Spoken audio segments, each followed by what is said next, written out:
Kemudian untuk orang yang berkorban udhiyah, yaitu korban bagi orang-orang yang tidak berhaji atau yang berhaji tapi tidak berkategori wajib, itu jumhur ulama sepakat bahwa 1 ekor unta untuk 10 orang, 1 ekor sapi untuk 7 orang, dan 1 ekor kambing untuk 1 orang. Ini jumhur kebanyakan atau mayoritas. Ya, dasarnya apa? Dasarnya adalah sebuah hadis ya dari Ibnu Abbas, dikatakan bahwa kunna ma'a Rasulullah sallallahu alaihi wasallam fi safarin fa khadaratha fashtarakna fil baqar sab'atan wa fil ba'ir asyaratan.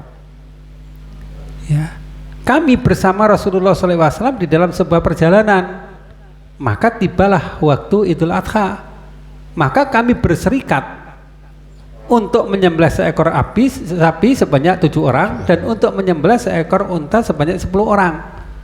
Ya, ini menurut jumhur.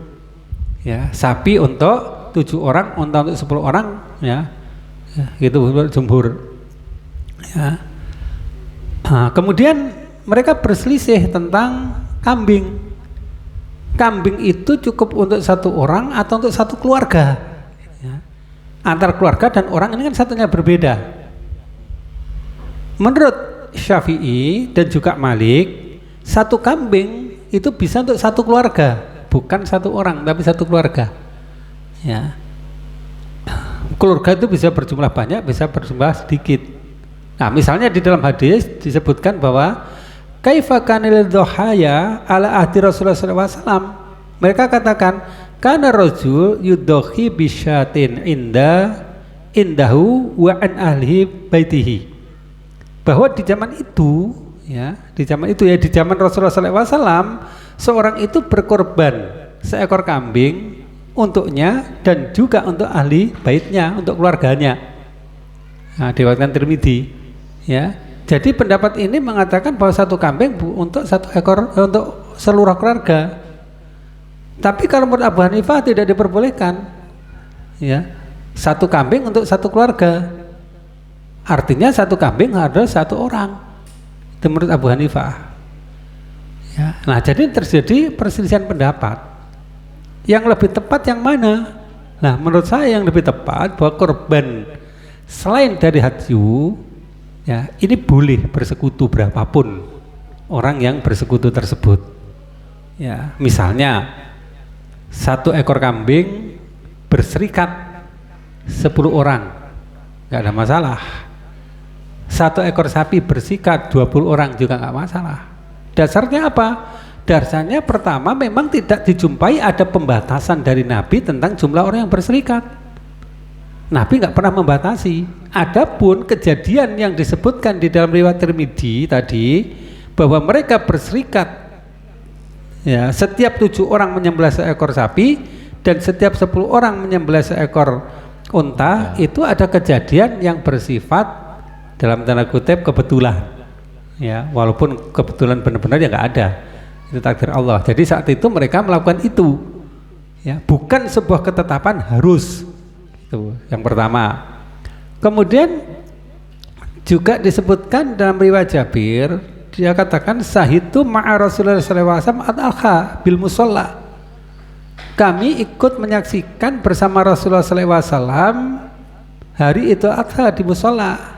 Falamma qada khutbatahu najala minal mimbari. Ketika beliau selesai di dalam khutbahnya, maka beliau turun dari mimbarnya. Fa'udhiya bi kabashin, maka didatangkanlah seekor kambing, ya. Fadabahu Rasulullah sallallahu alaihi wasallam yadihi, maka Rasulullah menyembelih dengan tangannya. Kemudian beliau katakan bismillahi wallahu akbar, hada anni wa amman lam yudhi min ummati.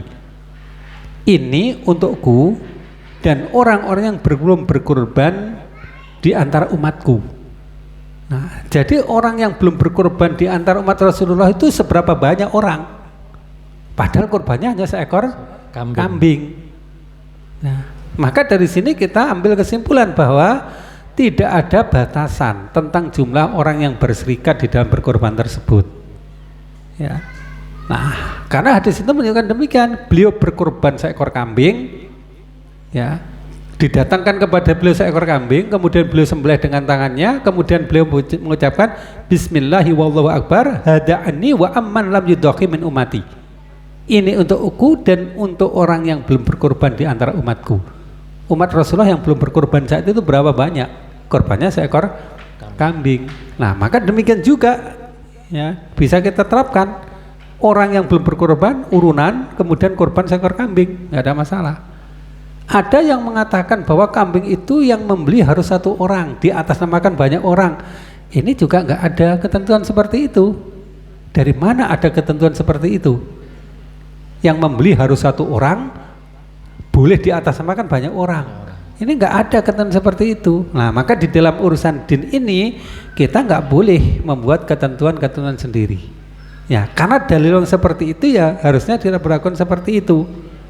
Ya, jadi adanya ketentuan bahwa sapi untuk 7 orang, unta untuk 10 orang, kambing untuk 1 orang itu sebenarnya adalah peristiwa yang menurut saya itu kejadian yang terjadi saat itu, dan ini sama sekali tidak menunjukkan adanya pembatas, nggak ada batasan dari Nabi bahwa itu adalah jumlah yang harusnya demikian, gitu ya.